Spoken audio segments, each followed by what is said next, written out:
नमस्कार, मी प्राजक्ता तुम्हा सर्वांचं स्वागत करत आहे आजच्या एका नवीन व्हिडिओमध्ये। तर तुम्ही बघू शकता आपल्या घरामध्ये एकदा का झुरळ झाले ना तर नाकीने आणून सोडतात, पण तुम्हाला डेली अशा पद्धतीने रिझल्ट मिळणार आहे। रोज झाडण्यामध्ये खूप सारे कॉकरोचेस दिसणार आहे। तुम्ही बघू शकता अशा पद्धतीने पाली आल्या ना तर घरात खूप किळसवाणं वाटतं आणि ही पाल जोपर्यंत घराबाहेर पडत नाही ना तोपर्यंत चैनच पडत नाही। तर त्यासाठीचा हा व्हिडिओ आहे। हा व्हिडिओ शेवटपर्यंत बघा, एकही स्टेप स्किप करू नका, म्हणजे तुम्हाला रिझल्ट हा 100% येईल। एक डांबर गोळी घ्यायची आहे आपल्याला आणि त्याची पावडर करून घ्यायची। आता लक्षात घ्या, मी यामध्ये जेही तुम्हाला भांडे वापरताना दिसते ते मी बिलकुल किचन मध्ये वापरत नाही, त्यामुळे तुम्ही यूज अँड थ्रोचे कंटेनर्स घेऊ शकता। आणि पावडर करत असताना बघा मी इकडे काय केलेलं आहे तर दगडचा वापर केलेला आहे। वजरी असते ना आपल्याकडे तीच वापर केलाय। एक हिरवी मिरची घ्यायची आहे, तिखटपणा आपण यामध्ये टाकतो आहे कारण पाल सुद्धा आपल्या घरात झाली आहे, तर लाल मिर्च चं पावडर असेल किंवा हिरवी मिरची असेल त्याच्या तिखटपणाने ती नक्की घरातून जाते। तर त्याचं जे काही आतल्या बिया असतात ना हिरव्या मिरचीच्या मी ते घेतल्या। तुम्ही चिली फ्लेक्स किंवा लाल तिखट पावडर सुद्धा घेऊ शकता, टोटली तुमच्यावरती आहे। फक्त आपण हे पालीसाठी घेतो आहे, झुरळांना वगैरे टाकायची गरज नाही आहे। पण एकच सोल्युशन आणि 3 काम होणार आहे, म्हणजे घरातील झुरळ, पाली आणि उंदीर नाहीसे होणार आहे। त्यानंतर 1 ते 2 आपल्याला कापूरच्या वड्या घ्यायच्या आहेत, डांबर गोळीचा स्मेल कुठेतरी कमी येण्यासाठी आणि हे सोल्युशन अजून स्ट्रॉंग बनण्यासाठी आपण इकडे कापूर टाकलेला आहे। त्यानंतर बघा असा कॉकरोचचा खडू तुमच्याकडे असेलच, सगळ्यांच्या घरी असतो, पण हा खडू कुठे कुठे मारणार ना, हा पण खूप संपतो। तर अशा वेळेस हे एवढं कारगर बनणार आहे। तुम्हाला हा खडू ना ग्रेट करून घ्यायचा आहे। आता इथे जी किसणी मी वापरते ही सुद्धा मी किचन मध्ये वापरत नाही आहे, त्यामुळे तुम्ही इकडे हवं तर डायरेक्टली जे आपण दगड घेतला ना त्याने सुद्धा ठेचून घेऊ शकता, खूप इझिली होते। 1 ते 2 चमचे आपल्याला या कॉकरोचच्या खडूची पावडर घ्यायची आहे। आता तुम्ही बघू शकता, हे जर तुमच्याकडे नसेल तर मग बोरिक पावडर असते ना बघा धान्य साठवण्यासाठी जिचा वापर आपण करतो, ती बोरिक पावडर तुम्हाला घ्यायची आहे आणि ती यामध्ये टाकायची आहे, इन केस जर तुमच्याकडे कॉकरोचचा खडू नसेल तर। त्यानंतर टाकायचं आहे गव्हाचं पीठ 3 चमचे।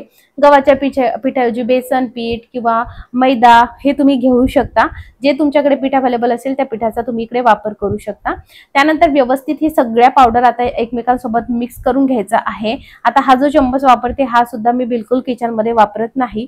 व्यवस्थित मिक्स करून घ्यायचा आहे आणि यामध्ये आपल्याला टाकायचं आहे लिक्विड डेटॉल। लिक्विड डेटॉल आपण यामध्ये यासाठी टाकतोय तिथली जागा सुद्धा डिसइन्फेक्टंट राहते आणि सगळ्यात महत्त्वाचं लिक्विड डेटॉलमुळे झुरळ फार लवकर मरतात आणि पाल सुद्धा फार लवकर घरातून जाते, त्यामुळे लिक्विड डेटॉल आपण इकडे घेतो आहोत। यामध्ये आपण जे जे टाकलेलं आहे ते एवढं कारगर आहे की त्यामुळे घरातील झुरळ नाहीशेच होतात आणि 100% एका दिवसामध्ये तुम्हाला जबरदस्त असा रिझल्ट मिळतो। त्यानंतर आपल्याला यामध्ये टाकायचं आहे जे फ्लोअर क्लीनर तुम्ही वापरतात ते घेऊ शकता, किंवा बाथरूम साफ करण्यासाठी जे रेड कलरचा हार्पिक आपण वापरतो त्याचा वापर करू शकता, जे तुमच्याकडे असेल ते घ्यायचं आहे। किंवा तुम्ही जर इकडे ब्ल्यू कलरचा हार्पिक घेतलं जे आपण टॉयलेट सीट्स क्लीन करण्यासाठी वापरतो त्याचा वापर केला तरीही चालेल। फक्त जर हार्पिक घेतलं असेल तर तुम्ही इथे पाणी टाकायचं थोडं आणि त्याने हे व्यवस्थित डायल्यूट करून घ्यायचं आहे, ठीक आहे। पण आपण इकडे लिक्विड घेतले त्यामुळे पाणी टाकायची गरज नाही। हातामध्ये ग्लोव्ज वगैरे घालू शकता किंवा अशा पद्धतीने मी बघा कॅरी बॅग लावली आहे। हे आपण यासाठी करतोय कारण यामध्ये हार्पिक सुद्धा वापरले असेल तुम्ही तर ते असतं, त्यानंतर फ्लोअर क्लीनर असतं, पण त्याचबरोबर यामध्ये आपण मिरची वापरली आहे, तो तिखटपणा आपल्या हाताला जाणवतो, त्यामुळे आपण इकडे अशा पद्धतीने कॅरी बॅगचा वापर करतोय। व्यवस्थितरित्या बघा तुम्ही व्यवस्थित मिक्स करून घ्यायचा आहे आणि याचा घट्टसर असा गोळा मळून घ्यायचा आहे। हवं तर तुम्ही फ्लोअर क्लीनर थोडंसं वाढवून याची अगदी सोल्युशन करू शकता, स्लरी बनवू शकता आणि ती कापसाच्या बोळ्यावरती ठेवून किंवा मग थोडीशी पेस्ट बनवून ती कागदवरती ठेवून प्रत्येक कानाकोपऱ्यात सुद्धा ठेवू शकता। तुम्हाला जे सोयीचं वाटेल ते तसं तुम्ही करू शकता। घरामध्ये लहान मुलं असेल तर बिलकुल तुम्हाला हे ट्राय करायचं नाही आणि आपल्या या व्हिडिओला नक्की हाईप करा। आता मी तुम्हाला कधीच म्हणणार नाही लाईक करा वगैरे, हाईप नक्की करा। जिथे तुम्ही कमेंट करताय फक्त राईट साईडला स्क्रोल करायचं आहे आणि तुम्हाला तिथे बघा हाईप करायचं आहे, म्हणजे मला त्याचं खूप मोटिवेशन मिळेल। आता आपल्याला याचे छोटे छोटे लाडू वळून घ्यायचे आहेत। वृद्ध माणसं घरात असतील आणि लहान मुलं असेल त्यांच्या समोर टाकायचं नाही आणि घरामध्ये अशा ठिकाणी ठेवायचंच नाही की तिथे तुम्हाला अगदी लेकरांना व्यवस्थित दिसेल म्हणून, आणि ते कसं आहे तोंडात घालण्याची शक्यता असते, त्यामुळे या गोष्टीची काळजी घ्यायची आहे। आणि सगळ्यात मेन, घरामध्ये जी पाल असते ती खालच्या बाजूला नसते, वरच्या बाजूला असते, त्यामुळे तुम्ही वरच्या साईडला जे कडप्पे वगैरे असतात आपले बघा, सज्जा असतो तिथे तुम्हाला हे ठेवायचं, आणि लाईटच्या वरती होल्डर असतं बघा व्हाईट कलरचं, तिथे तुम्हाला हे चिपकवून ठेवायचंय, म्हणजे पाल तिथे बिलकुल येत नाही।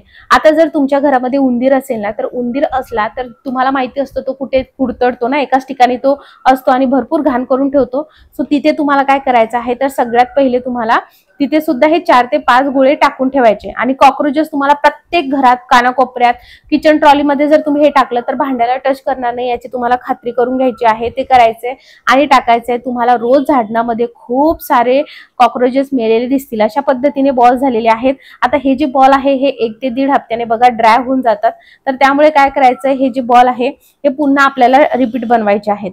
सो या पद्धतीने प्रत्येक कानाकोपऱ्यामध्ये टाका, वरती टाका, सज्जावरती टाका, म्हणजे एकाच सोल्युशनने आपल्या घरातील उंदीर, पाल, झुरळ सगळे जातील। आपल्याला पालीला, उंदराला काही मारायचं नाही, पण ते तिथूनली जागा सोडून पळून जातात आणि पुन्हा तिथे येत नाही, एवढं कारगर आहे। पण झुरळ मात्र मेलेच पाहिजे, कारण ते त्यांची जर छोटी छोटी अंडा घरात असेल तर ते पुन्हा होतात। त्यामुळे आधी त्यांची छोटी अंडी ना ती साफ करा आणि त्यानंतर हे सोल्युशन बनवा, म्हणजे जे घरात झुरळ आहे ऍटलीस्ट ते सगळे नाहीसे होतात। एकदाच म्हणजे तुम्हाला एकदाच सगळे झुरळ नाही जाणार, हळूहळू रोज झाडणार तुम्हाला खूप सारे झुरळ मिळतील। अशा पद्धतीने तुम्ही चिपकवू सुद्धा शकता कुठे, लाईट होल्डरला, आणि अशा पद्धतीने डेली तुम्हाला रिझल्ट मिळेल। तर माझ्याही घरामध्ये कॉक्रोच झाले होते, सर मी हेच हॅक सगळे वापरते। हा व्हिडिओ आवडल्यास तुमच्या मित्रपरिवारासोबत नक्की शेअर करा आणि आपल्या व्हिडिओला सपोर्ट